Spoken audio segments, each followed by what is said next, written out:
Hello and welcome to GMBN Tech. Today I'm going to be showing you how to cut down any handlebar, whether that's aluminium or carbon, and I'm going to show you a few methods to achieve that as well. So obviously you're going to need a cutting implement here. A hacksaw is always going to be the best tool for the job. If you're using aluminium bars, then something like a bimetal blade like this would be ideal. This is a 24 TPI, which means teeth per inch. The higher the number, the more teeth, so the finer the cut, which is better. If you're cutting carbon bars, you're going to need a carbon saw blade like this one. This is a grit style, so it's kind of gritty on the end here. If you don't have one of those, you can't afford to get another blade. Something like a 32 TPI would be the minimum if you're using a hacksaw style blade. I'm also going to show you how to use a pipe cutter as well, but save that for metal bars, not carbon. In terms of guides, there's a couple of options. Something like this oversized adjustable saw guide here gives you the options of carbon and metal, and it can just be fitted straight to the bars, so you don't even have to take them off of the bike to use this cutting implement. Me personally, I like to use something like this. These are Park Tools threadless saw guides, and this just means that you can fit them into a vise, which does mean it is a little bit longer time-wise because you have to take the handlebars off, but you get a much more stable sawing platform, and I just prefer that. I'll take the extra time. I have also seen people use some homemade saw guides where they've taken off the grip end or the clamp end of a grip, and you can use two of those on a bar in order to create a sawing guide. But personally, if you've got the money, the right tool for the job is always best. Now, if you're measuring your bars yourself, if you're not lucky enough like me to have measurements written on there, then what you can do is use some masking tape and a pen, and obviously a measuring tape. Or if you're really fancy, you can use some digital calipers like these.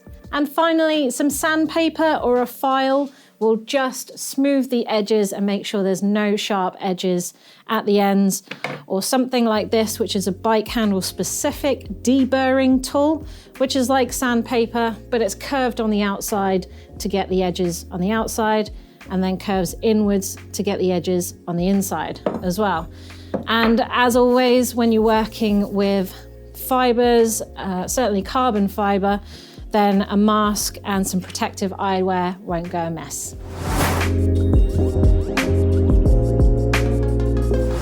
So if you don't have any measurements written on your handlebars, like I've got on this nuke-proof handlebar here, then you can just measure it yourself. So obviously get a ruler and measure how wide they are at the moment. Now, usually I like to measure next to it. Don't hook it onto the end because that can make you off by a couple of mil. Try and get it as accurately at the side as possible. This one's 800 mils, as they usually are from factory. And then what you want to do is work out how much you need to take off. So if I want 760 mil bars, then I need to take off 40 mils. So 40 mils or 4 centimeters. Now to get your bars even, you're going to want to split that and take off 20 mil either end, so that obviously your bars aren't wonky. And the best way to do this with no measurements is to get a bit of masking tape or a bit of electrical tape and wrap that around the edge. And you can pull that off or cut it off. And then as soon as I'm taking 20 mils from the end, line it up next to the bar, don't hook it on. Get my pen and make a dot at the 20 mil. And I'll actually make a dot all the way around, and if you've got time, you can actually join it up, but it'll just help when it comes to putting it in the sawing guide.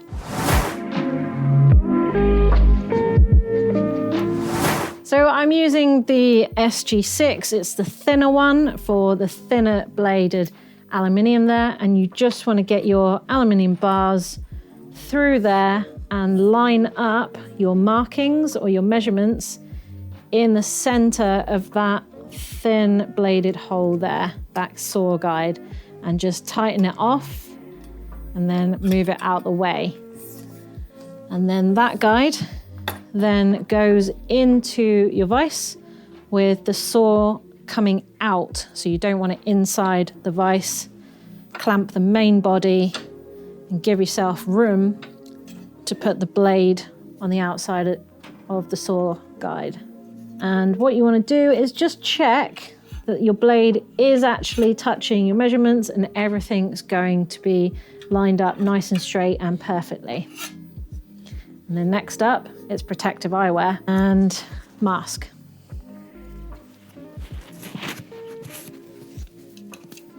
So I always like to make 3 strokes in one direction.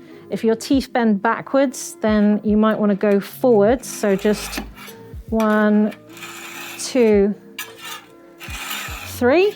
And then what that does is create an initial incision for the blade to sit in. And then you can just start sawing and get into a rhythm.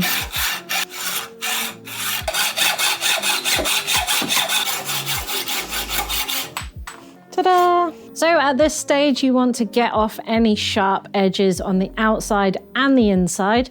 That's where a deburring tool comes in handy, or you can use some sandpaper or a file. And you're not filing it down, you're just taking those edges off. And then tap out any remaining fibers or shards and brush it down and give it a good clean.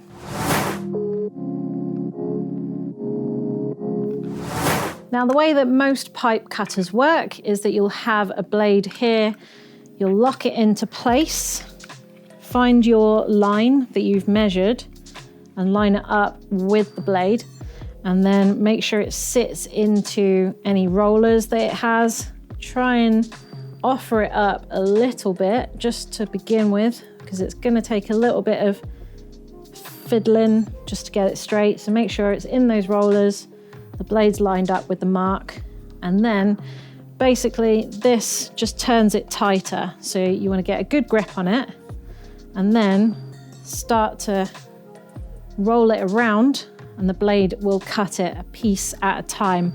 Now I usually do 1 rotation and then just crank it a quarter of a turn or until you feel resistance. Roll it around again and then just keep going until it cuts through. Now, the reason we don't use this on carbon bars is because that cranking action and that clamping action can squash it, and you can start to reveal fibers that you don't really want. Nice expensive bars, so maybe get the right tool for the right job on that one.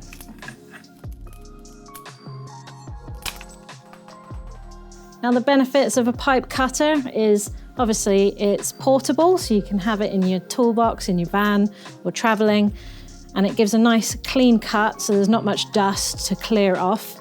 But sometimes if your blade isn't super sharp, then it can give a concaved or a convexed profile to your handlebars. So you still want to make sure that you file those off and probably make it nice and flat as well if you've got an unusual profile to your handlebars now.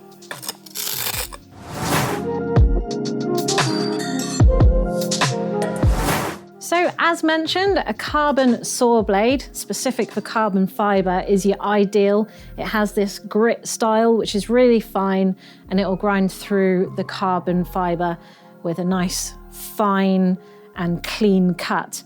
If you have to use a bladed saw, make sure it's 32 minimum TPI. But if you're using a carbon blade saw, then you're going to need a wider saw guide here. So I've got the SG8 threadless. So as you can see, that just fits in nicely.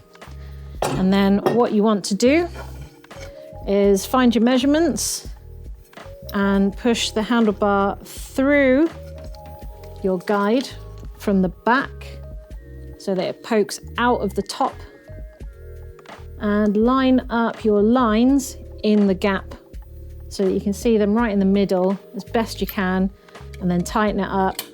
And then you can always move it a tiny bit if you need to.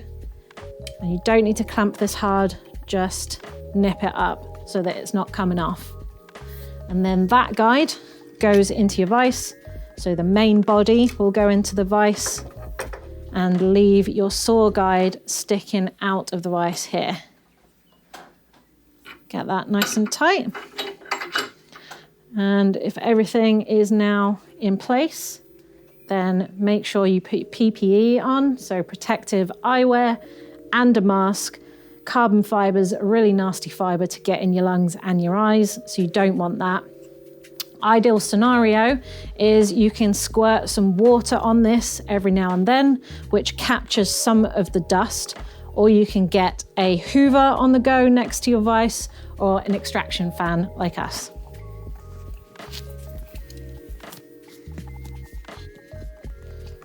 So I like to do a couple of strokes to begin with, backwards usually, just to control the first cut and make sure it's nice and clean. And then you can start to get into a rhythm.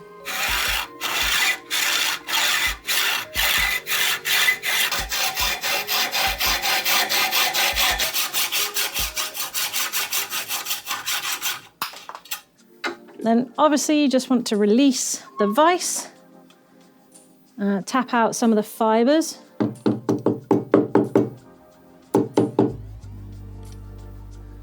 And release the clamp of the saw guide.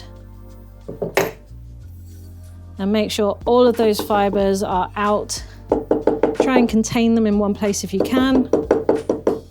And then don't forget to brush your surface down, hoover it all up is probably best, and make sure all your work surface is clean when you're done.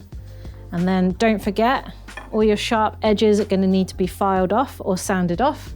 I like a deburring tool or some sandpaper just to file off the edges on the outside and the inside. And I'm going to put my PPE back on for that. Once you've cleaned all your work surface as well, it's probably a good idea to get some soapy water or some bike cleaner and just clean off the edges of that as well, just to capture any more fibers that you may have missed off. And then you're good to shred on the trails. Well, hopefully you found this video useful and you've successfully trimmed your bars down to the right length. Give us a big old thumbs up if you've used this video. And if you're new to the channel, why not hit that subscribe button? Thanks for watching.